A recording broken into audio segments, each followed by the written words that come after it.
এটা কি হয়ে গেছে আমার ফেসবুক অ্যাকাউন্টের? এখন আমি কি করব? বাড়ির সবাইকে কি জানাবো? নাকি আগামীকাল স্কুলে গিয়ে অর্ণবকে জানাবো? না, থাক, আমি কাউকে বলবো না। কি রে, তোর কি হয়েছে? আরে তেমন কিছু না, ওই আর কি। আরে বল না। আসলে একটি অপরিচিত লিঙ্কে প্রবেশ করার সাথে সাথে আমার আইডিটি হ্যাক হয়ে গেছে। আচ্ছা, তো এই ব্যাপার। হ্যাঁ। তুই আগে তোর পরিবারের সদস্যদের বল। আরে না না। আচ্ছা ঠিক আছে, চল আমাদের বাসায়। তাহলে চল। কেন, তুই কি তোর ফেসবুক আইডির পাসওয়ার্ড জানিস না? আরে আমরা ফেসবুক আইডির পাসওয়ার্ডটা ভুলে গেছি। সেই জন্যই তো আমি কিছু করতে পারছি না।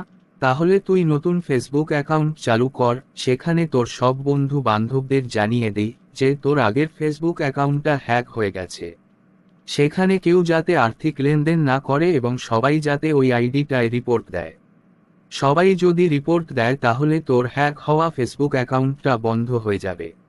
ঠিক আছে, আমি তাহলে তাই করছি। তোকে ধন্যবাদ আমাকে সাহায্য করার জন্য। তাহলে এখান থেকে আমরা কি শিখেছি বন্ধুরা? যে কখনো কোনো অপরিচিত লিঙ্ক প্রবেশ করব না এবং পরিবারের সদস্যদের সঙ্গে সব কথা শেয়ার করব। তাহলে আজ এই পর্যন্তই। সবাই ভালো থাকবে। সবাইকে আমাদের এই ভিডিওটা ধৈর্য সহকারে দেখার জন্য অনেক ধন্যবাদ।